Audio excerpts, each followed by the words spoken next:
Израснах в България по време на комунистическия режим и знам много добре на какво руснаците са способни. И когато започна войната т.е. пълната full-scale invasion в Украйна през 1922 година, за мен беше ясно, че аз трябва да почна да събирам доказателства за военни престъпления веднага. Иначе те ще бъдат затрити, изгубени, изгорени, както стана в България.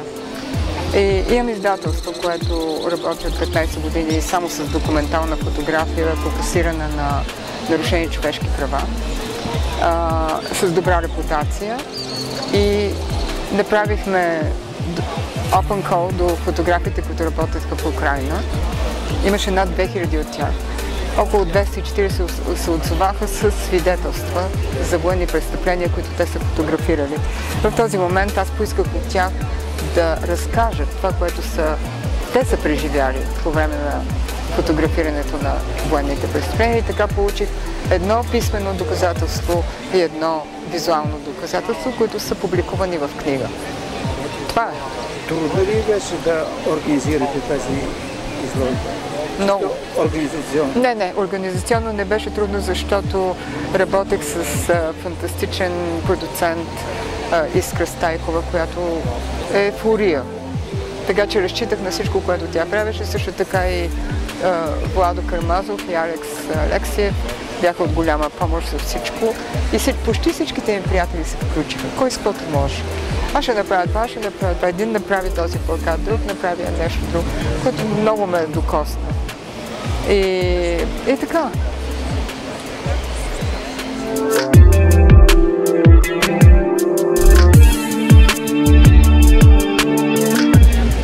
За мен, нали, аз тук не виждам как може да казваме за или против, като това, което има една единствена истина, има една единствена страна, която е жертвата, има една страна, която е терорист.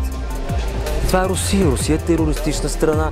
Тоест тук не трябва някой да мисли дали трябва да взема страна. То е по подразбиране, заставаш на страната на правдата, на истината, на свободата за един народ.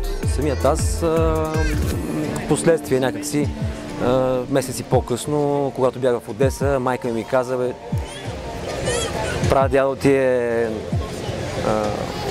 одески евреин, който е избягал във Варна на времето. Аз го бях забравил това нещо. Така че, но това не е мотив.